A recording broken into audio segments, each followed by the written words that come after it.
Hey Boston, Shem here, photographer and content creator behind Sugar and Stamps. And today for our $30 a day activity, we're headed to the Boston Harbor Islands. But before we do, we're popping into one of my favorite Boston cafes for a little fuel for our adventure. Let's get some coffee.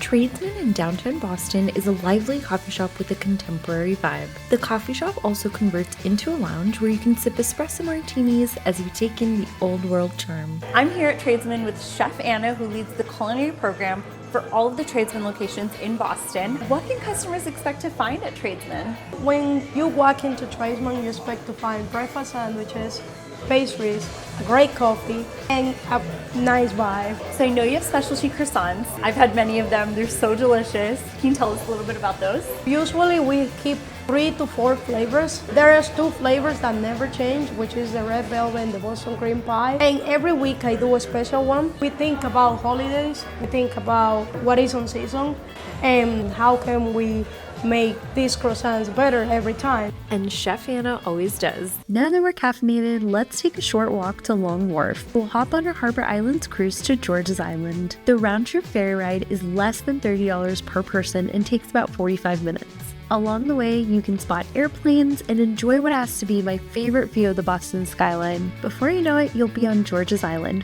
home to the historic Civil War-era Fort Warren. Once you arrive, you can enjoy a picnic, explore the island with a ranger-guided tour, or stop by the visitor center to dive into some history. And don't forget to ask about the legend of the Lady in Black. It's a pretty fascinating story. It's time to take the ferry back to Boston and soak in the last of these epic views.